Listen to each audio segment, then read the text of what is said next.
पता नहीं बनता कि नहीं बनता, लेकिन मुनि प्रतीक कुमार जी ने विश्वास जताया और आचार्य प्रवर के पास में जाके निवेदन किया कि मुझे मुनि यशवंत कुमार जी के साथ में जाके तपस्या करनी है।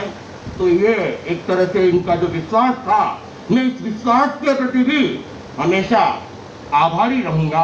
तो मुनि प्रतीक कुमार जी के लिए जितना भी कहूँ, बहुत कुछ कहा जा सकता है, लेकिन मैं आप लोगों को भी देख रहा हूँ, अनेक लोग गर्मी में भी बैठे हुए हैं और एक लंबे समय से बैठे हुए हैं, उधर भी कार्यकर्ता लोग भी इंतजार कर रहे हैं।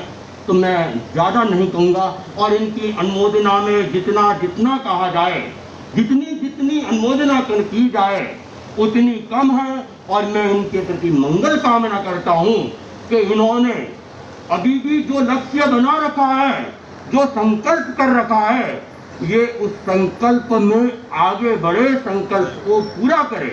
और जिस संकल्प को इन्होंने संजोया है, उस संकल्प की पहली साधिका इनकी दीक्षा भूमि, इनकी जन्मभूमि कहूँ, क्योंकि साधु द्विज होता है, द्वितीय जन्म होता है। बनेना में तो प्रतीक तोडरवाल का जन्म हुआ था, मुनि प्रतीक का जन्म इनका जसोल में हुआ है और मुनि प्रतीक के जन्म के बाद ही ये तपस्वी मुनि प्रतीक बने हैं। तो इस पावन भूमि के ये संत है, मुझे गर्व है कि ये मेरी भूमि के जन्म संत है और उस तपोभूमि में ये जन्म लेके तपस्या के क्षेत्र में आगे बढ़े। और वह दिन भी कोई सामान्य दिन नहीं था जिस दिन इनकी दीक्षा हुई।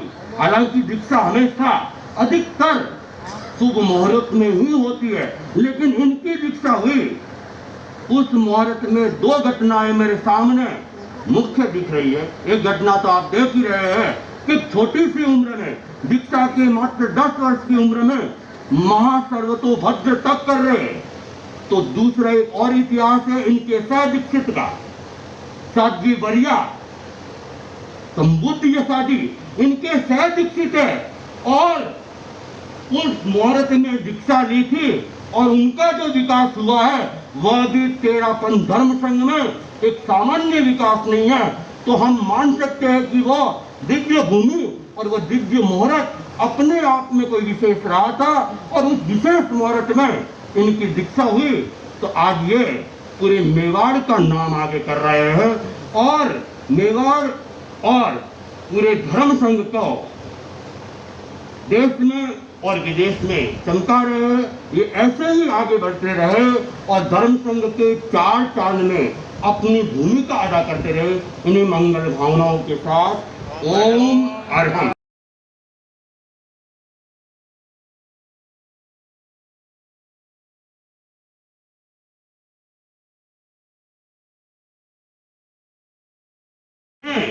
कृपा करके ये टोपसी मुनि प्रतीक कुमार जी को बख्शिश की थी।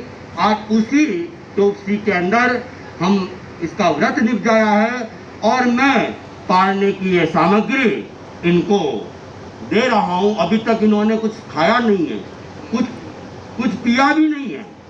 पारना तो अब होगा और आप लोग अपने आप में सौभाग्यशाली है, भाग्यशाली है कि तप अनुमोदना का ये अवसर आप देख रहे हैं और तप अनुमोदना कर रहे हैं।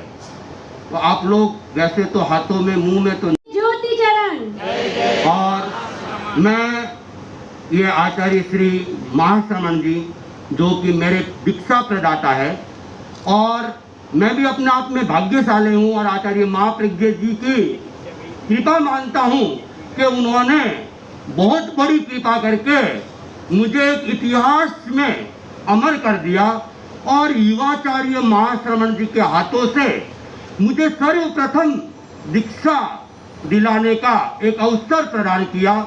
तो मैं अपने दीक्षा प्रदाता, प्रथम दीक्षा प्रदाता आचार्य प्रवर के प्रति भी कृतज्ञ हूँ, आभारी हूँ और मैं उनके प्रति इसलिए भी कृतज्ञ हूँ कि जो इतिहास में एक बड़ी तपस्या हुई, उस तपस्या के साथ जुड़ने का उन्होंने जो अवसर दिया, उसके प्रति भी मैं अपने आप को बड़ा भाग्यशाली मान रहा हूँ और आचार्य प्रवर के प्रति भी कृतज्ञता ज्ञापित कर रहा हूँ, और कृतज्ञता हमारे छोटे संतों के प्रति कि इन्होंने मेरे पर भरोसा जताया, विश्वास जताया और मेरे साथ में रह के तपस्या करने का अपना एक मानस बनाया।